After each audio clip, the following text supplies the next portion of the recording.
सियासत में आपने ड्रामा, नौटंकी, रोना गाना बहुत कुछ देखा होगा, लेकिन सियासत से ये रोग निकलकर अब अफसरों के ऊपर भी आने लगा है। अफसर भी अब ड्रामा करने लगे हैं, नौटंकी करने लगे हैं, रोना गाना करने लगे हैं। वैसे भी आप कह सकते हैं कि इन दिनों उत्तर प्रदेश में थोड़ा आहत होने का मौसम चल रहा है। जो देखो किसी न किसी बात से आहत हो जाता है, कभी इस्तीफा देने लगता है, कभी रोने लगता है। अधिकारियों में ये रोग इन दिनों बड़ी तेजी से फैला हुआ है। हालांकि वो ये कहते हैं कि अब बर्दाश्त के बाहर हो गया था, जमीर गवाही नहीं दे रहा था।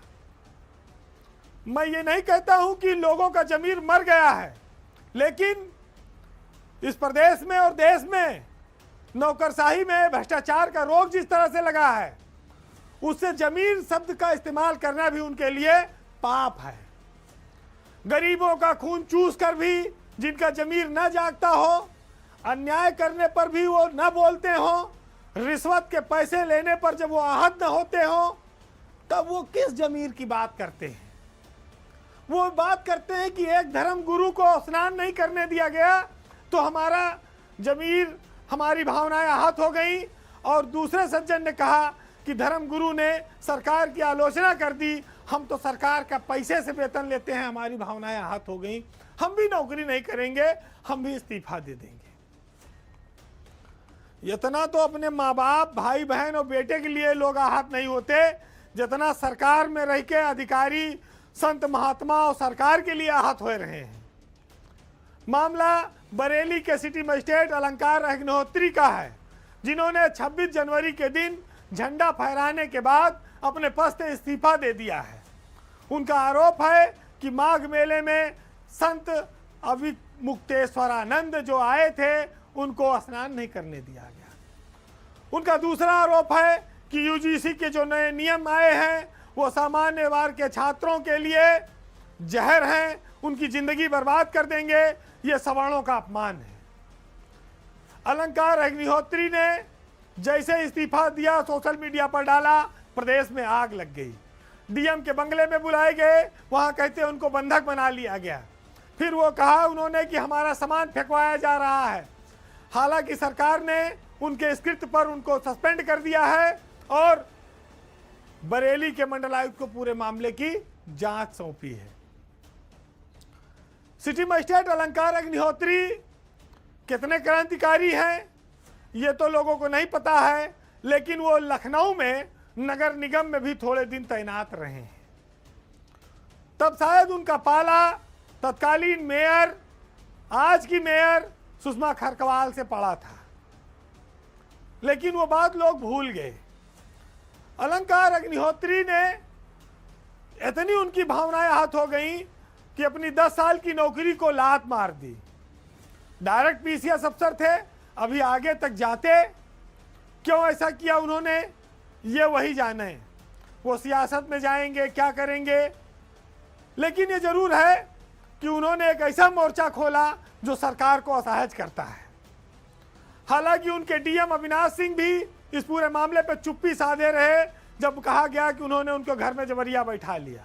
दूसरी ओर डिप्टी कमिश्नर हैं जीएसटी में प्रशांत सिंह, ये भी आहत हो गए कि अलंकार ने सरकार को भला बुरा कहा, बेईमान कहा, भ्रष्टाचारी कहा।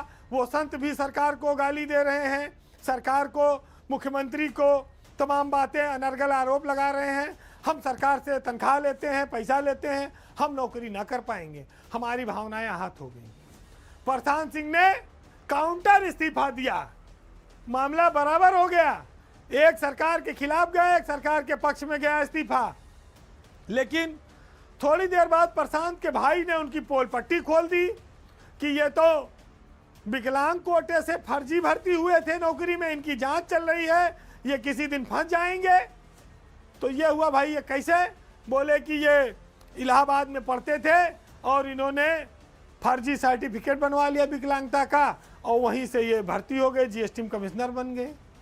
लेकिन ड्रामा, ट्रेजिडी और इंटरटेनमेंट उत्तर प्रदेश में इन दिनों भरपूर चल रहा है, और ये सब ड्रामेबाजी, नौटंकीबाजी जनता थोड़े दिन तक याद रखती है। फिर वो भूल जाती है किसने किस कारण नौकरी छोड़ी। नौकरी छोड़ने वाले अगर घूस के आदी नहीं हैं तो उनका तो त्याग जायज है, लेकिन अगर वो घूसखोरी के आदती रहे हैं, सुविधा भोगी रहे हैं, तो उनका त्याग उन्हीं पर एक दिन भारी पड़ेगा और बाल बच्चे अलग उनको घर में कोसेंगे। फैसले भावनाओं में नहीं, सोच समझ कर लिए जाते हैं। तमाम सारे लोग इस प्रदेश में सरकारी सेवा में हैं। किसी का कोई गर्दन तक भरा हुआ है, कोई घुटने तक सना हुआ है, लेकिन चुप मार के चल रहे हैं। भाई खाओ तो गुर्राओ नहीं, और गुर्राओगे तो फिर खा नहीं सकते। दोनों काम करोगे तो फिर फंसोगे। फिलहाल आज के पावर सेंटर में इतना ही। तमाशा चलता रहेगा, लेकिन दुनिया में सच्चाई हमेशा कड़वी होती रही है। जीवन जीने की जो कला है वो हंगामा करके नहीं, सनसनी पैदा करके नहीं, शालीनता से, ईमानदारी से, मेहनत से काम करके है। जिस काम के लिए आपको ईश्वर ने मौका दिया, सरकारी सेवा दी, वहाँ जनता का काम ईमानदारी से करके लोगों के चेहरे पर चमक लाइए, गरीबों के जीवन शैली को सुधारिए, इंसाफ दीजिए। ये हर ताकतवर व्यक्ति का, हर सरकारी अधिकारी की जिम्मेदारी है। आज मुनव्वर राना साहब का बहुत शानदार एक शेर है, उसी के साथ हम आपको छोड़ जाएंगे। तो सुनिएगा कि मेरे चेहरे की चमक तेरे बदौलत होती, कम से कम इतनी तो अच्छी मेरी किस्मत होती। एक मोहब्बत से कई सरहदें खुल जाती हैं और नफरत कई मुल्कों को जन्म देती है, और जितना लिखा था उसी ने हमें इज्जत देती। जो न लिख पाए वो लिखते तो कयामत होती। नमस्कार।